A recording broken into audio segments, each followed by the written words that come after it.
horsepower Ford Cortina. I think we're about to have some fun.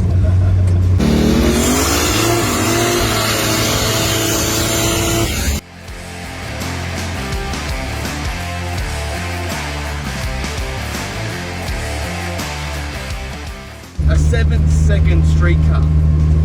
Yeah, I've actually had one of my last Cortina that I built, that I sold about 5 years ago. It went 790 first hit actually. First hit? First full hit, yeah. But it had an LS, twin turbo LS in it. So I've been there before, but as far as consistent 7s and works well on bitumen and on at the track, definitely got it right on this one. So.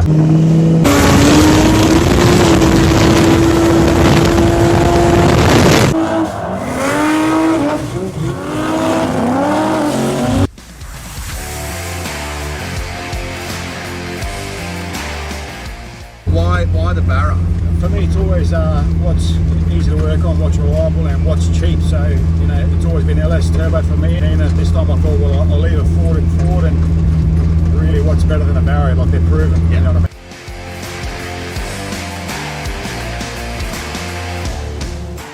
I mean? Looking at under the bonnet, like it honestly looks like it was born to be there. A couple of years ago, just ready for another build. I sold my old VL to a mate of mine. And that VL was also a super quick car.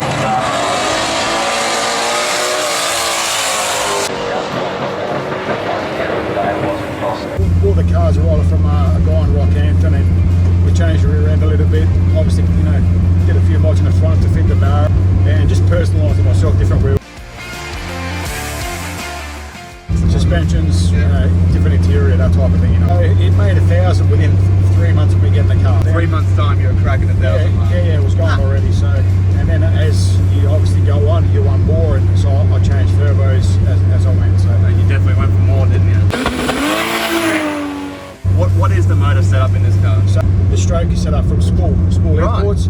So that's the 4.2 stroker that's in the car. Grout filled, Tony a TBRE filled the engine. Billet caps, billet crank, Mandy rods, forged pistons. I think it's still the only stroker that's that it exists still. So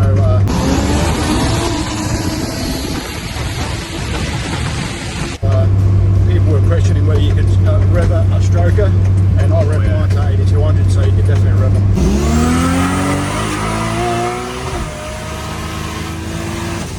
On the street I usually drive around with about 1,000, about 1,300 down on the street, 1,350 down on the street.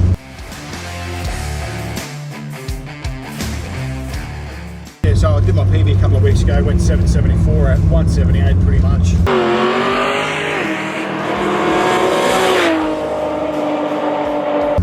Full street trim, so pumpy 85, full exhaust. And you drove it home too, didn't you? Yeah, that's what I generally do, mate. So I drive it in, I drive it home. Box is Reed cased power glide, built by my mate Lee at Speed Lab. Converters, SDE converters from Victoria. 9-inch diff, still only 31 spline axle. Yeah, and that's about it, mate.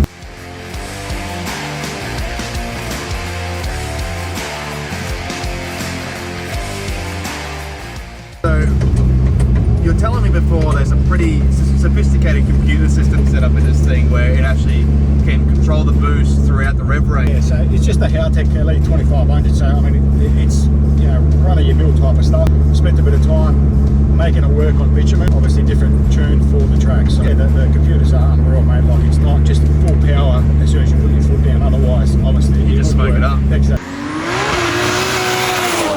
But this is probably one of the quickest cars I've been in, because you just hook up like 1,300 horsepower on the street and it hooks up. Hear me, it's fucking insane. Cheers, mate.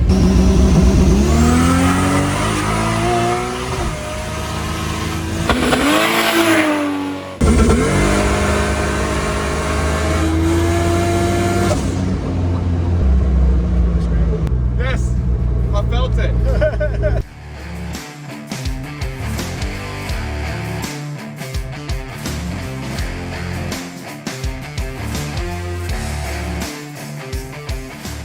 A really nice, tidy car. The paint's really nice. The stripe down the side, I think it really suits the reverse cowl. It just suits it perfectly. Yeah, cheers, mate. The wheel setup that you've got on this thing, it just looks so tough. Giddies on the front, the big fat ones on the back. Billet too, aren't they? Yeah, they are, bro. So I just actually upgraded more wheels. A mate of mine, Joel House, he's got good connections in the US, and so I've got the new RC components, billet wheels on it. They look sick.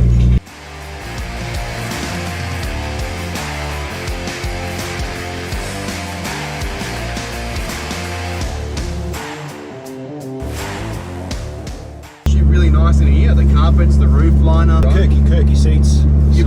But you've covered them in the same design as the back seats. Yeah. So I've had it all retrimmed.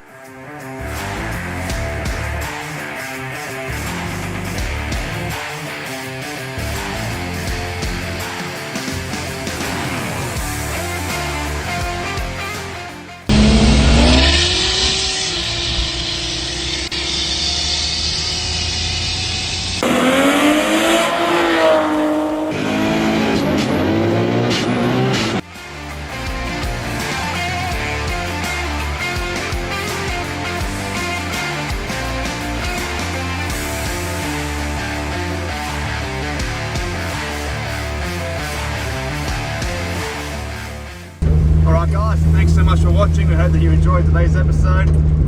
Tune in next time for another one. Thanks, Goran.